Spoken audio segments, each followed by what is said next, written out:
Welcome back, everybody. You're watching The Hunt. So that was a really fun segment before, and I'm really excited to bring with you this next segment as well with my guest, Carrie Severson. She is the CEO of the Unapologetic Voice publishing company. It's actually a hybrid publishing company, so we'll learn more about that.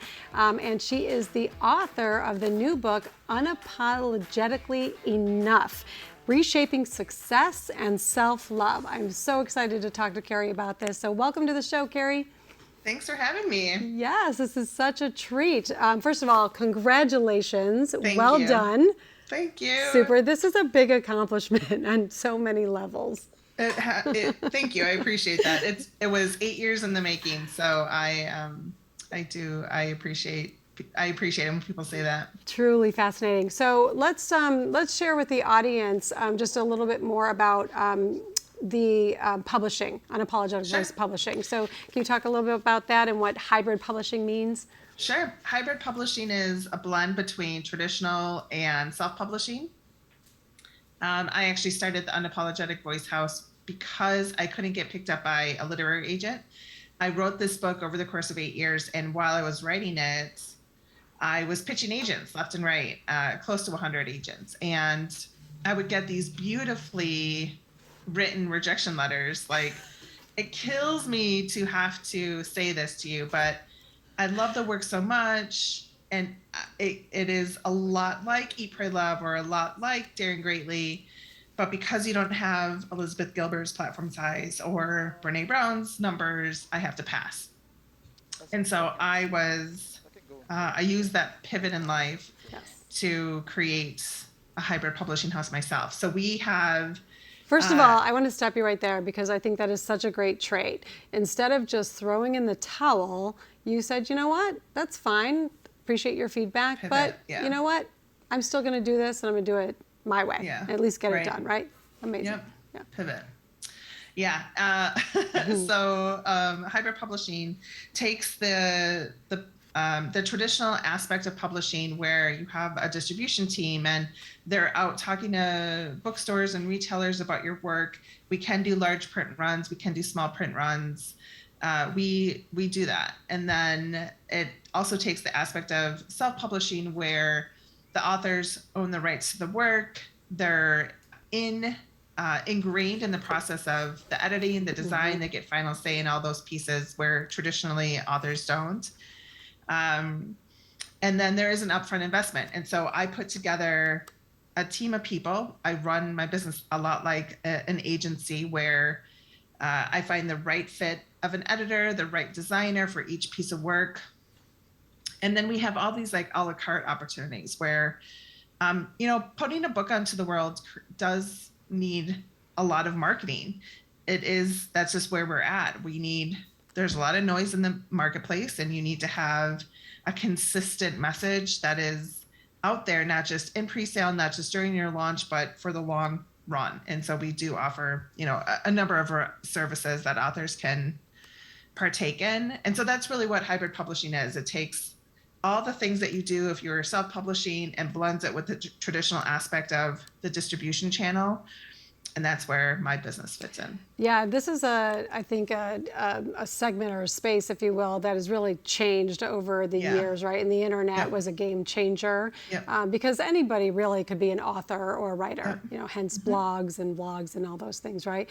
But what's great, I think, about what you're doing is that, and I often say, I'm paying you for your opinion, not my opinion, if I'm going to hire you to do something. So, and that's what people do. They're hiring you because you're the expert in this space and you can really move them along faster, right? Because everybody has a book to write, right? Right. Yeah. Yep. And whether they're able to kind of access it and get it out into the world is really, it's a challenge. And so many people don't. We sit in the space of, I want to get it out someday and someday I'll do it. Right, and then finding the courage to actually follow through with it. And I also have to say that, my book specifically is what helped me catapult a business, but there's a timing in knowing intuitively when it's the right time to launch your book. And yes, I love how you Sorry, I I learned love how that now too. Yeah, and I love how you wrote in here. This book has been what 20 or you've been years in the writing it making, for yeah. 28 years. Yeah, exactly. Because it does take that time. It does take Yeah. just the knowing when it's time. Right. So let's talk about that. Well, first of all, how can people reach you at the publishing Unapologetic Voice House? It is just the unapologeticvoicehouse.com. There's a submission page. There's contact information. Come on over, drop a line. Yeah. Yep. And across all social media platforms, the whole nine Yep. yards, right? Yep. Yeah, perfect. Okay, so you've been doing this world of publishing for a while, and then all of a sudden you're like, okay, it's time for to do my me. book. Yeah. So was there just one moment where you had that aha moment to say, okay, it's time to put pen to paper? So I wrote the book little by little over a number of years. And I started the house, like I said, in 2019. And when I started it, it didn't feel like the right time to put my book out into the world. And so I published maybe 20 other people. Mm-hmm. By the end of 2020, the middle of 2021, I started to feel this nudge of like, we're in the middle of COVID. People are really looking at their own stories and finding the courage to move forward with it. And there was this voice deep back in my heart that was like, you started this whole thing because there's this book sitting in your computer. You should look at it. And so it was really that, if other people are doing it, it's time for me to do it too. So I found an editor that I really admire and adore. And her story was very similar to mine. Mm-hmm. And it just so happened that I was able to fit right into her schedule, and everything just sort of progressed naturally. So yeah. I think I moved forward at the right time. And so when the stars line up like that, right. you can't deny it, right? But just as a lover of journaling myself, and I've been doing that for so long, 20, 30 years. How many times did you go back to your computer and look at it and say, maybe it's time, and then walk away? Well, I rewrote the story 4 times. And so I would do Control-Alt-Delete of like 50,000 words several times. And then the last time I wrote it, it came really naturally. And then I let it sit for, a couple of years. But I've been professionally writing for 25 years. So I have actually learned how to avoid the pitfalls of the perfectionism piece that I think so many writers fall into, where they're like, oh, I'll move forward with it once this part is better, or I need to fix this or edit it one more time. I know my strengths and I know my weaknesses as a writer. And so when I get it out of my mind the first time, I know that's as good as it's going to get until somebody else can take it and help me mold it. So once I found the right fit from an editing perspective, I just gave her full reign. So I was like, make this magic. Yeah. So, and were you private about it, with the exception to your editor, or did you share it with any friends or family?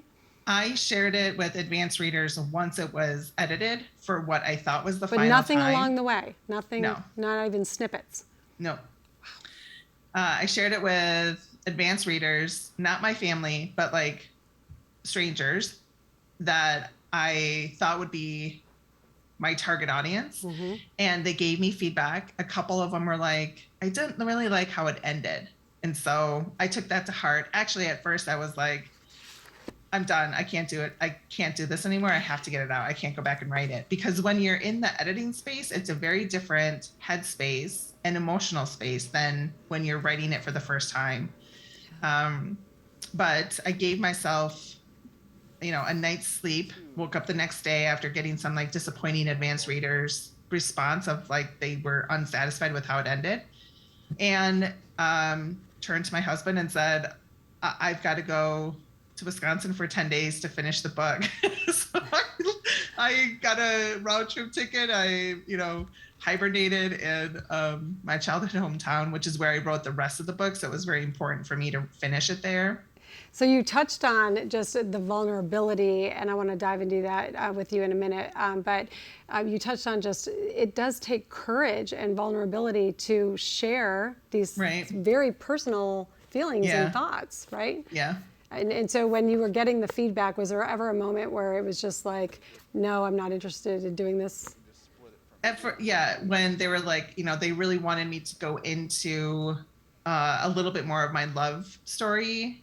And, you know, I'm in it. Like, I'm in the relationship that I'm writing about. I'm married to the man that's in the book. And But so I that had to have came, a conversation. and we'll talk about that too in a minute too, because he wasn't a part of all this in the beginning, right? No, Yeah, he no, came in, he came at the end. Yeah. And so I do believe that there needed to be an additional section. Yeah. Like, so Carrie, hold your thought on that for me for a second, because I really want to sure. dive into that with you. But and folks at home, stay tuned. You're watching The Hunt. We're with Carrie Severson, author of Unapologetically Enough.